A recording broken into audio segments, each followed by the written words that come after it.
Welcome back to the Deep Dive. This is the show where we take all the noise, all the source material out there, and boil it down to what you actually need to know. And today we're looking at something that happens a lot in, the world of celebrity. How fast a story, a public perception, can just completely flip. Yeah, and on a dime. Exactly.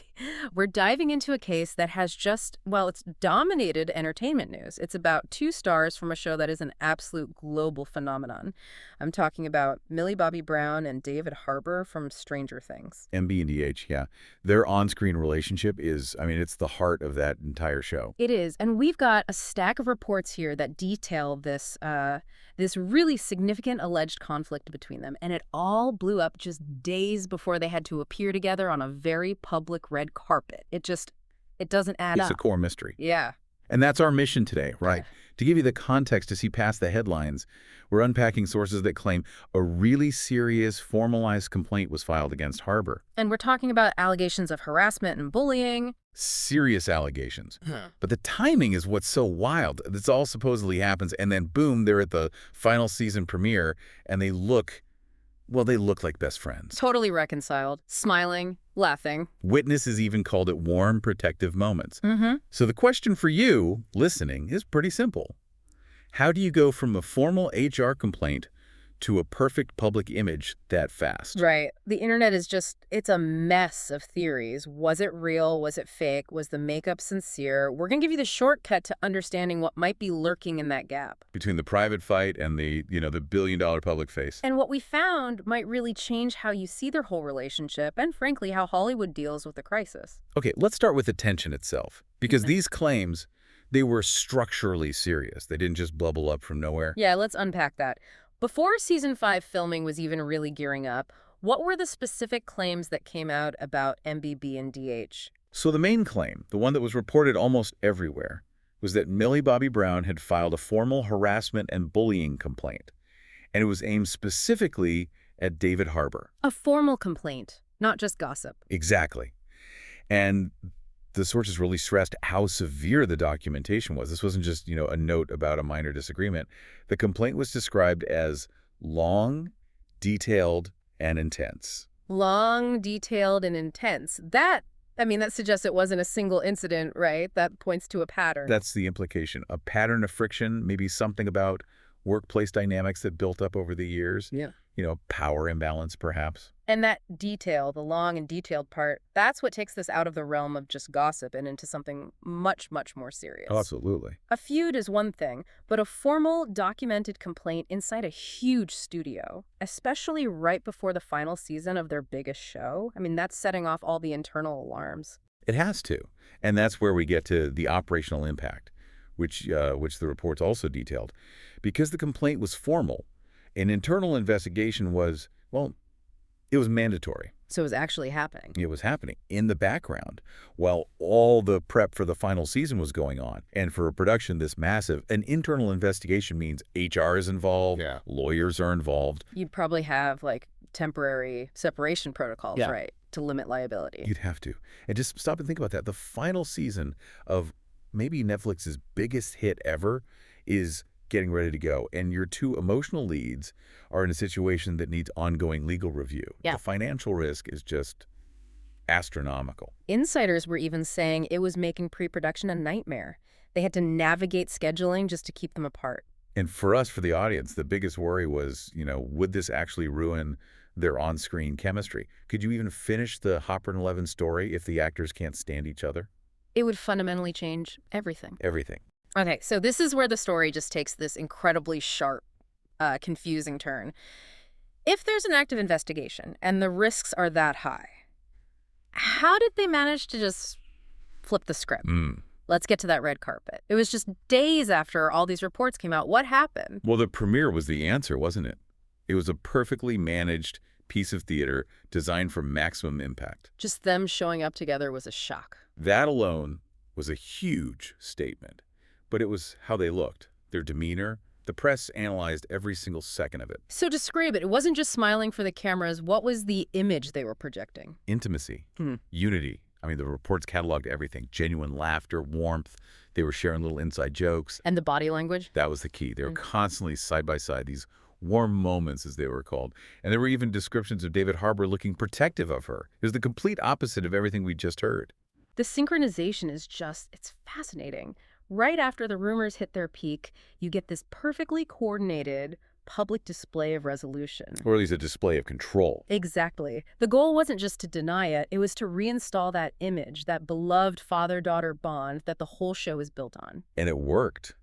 The visual evidence just steamrolled the written claims. I mean, fans who were following the drama were just stunned. Because they looked normal. They looked like the version of their relationship everyone hoped was real. It completely erased the idea of a fractured workplace that needed HR to step in. Okay, so if the visuals were the closing argument, then the actual statements they made were the evidence. Let's dig into what they and the producers actually said, starting with Millie Bobby Brown. Her comments were surgical, so precise. She didn't just give a vague denial. She talked very openly about the depth of their bond. Right. She used phrases like their special bond and said she felt deeply connected with him in every scene. I mean, those are words of trust, of emotional reliance. Which directly undermines the whole idea of harassment or a power imbalance. You wouldn't feel deeply connected in that kind of environment. You wouldn't. And Harbour did the same. Yeah. He mirrored that emotion. He looked genuinely moved when he talked about watching her grow up, calling it unbelievable. He said he felt lucky to be part of her journey. I mean, that's hard to fake. That sounds like a real, an enduring connection. It does. It suggests one of two things.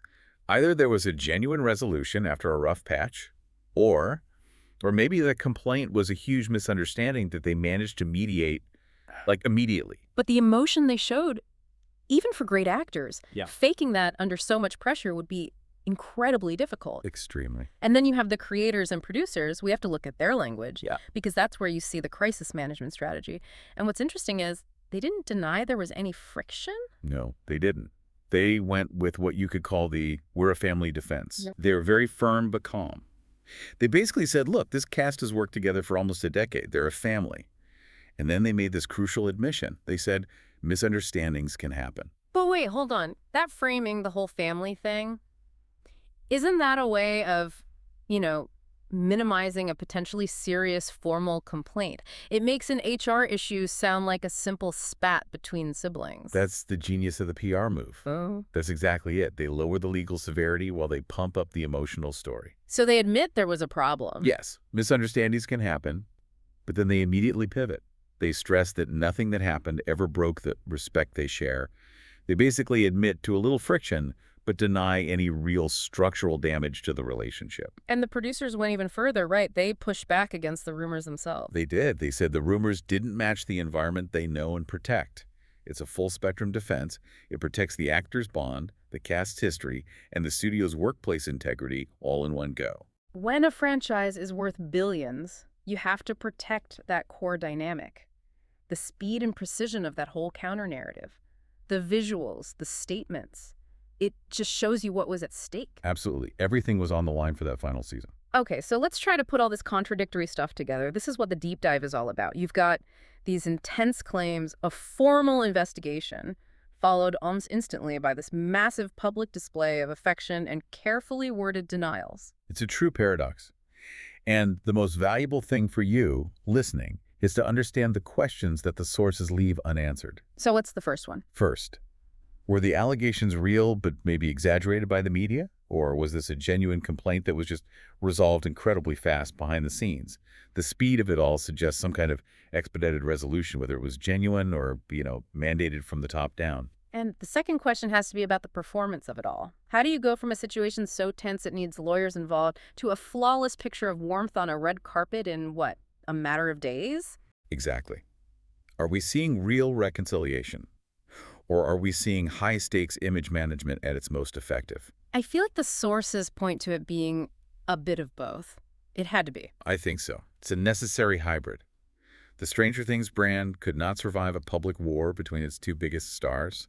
The resolution, whether it was real or manufactured, had to be instant, and it had to be visible. Which leaves the ultimate question for the fans.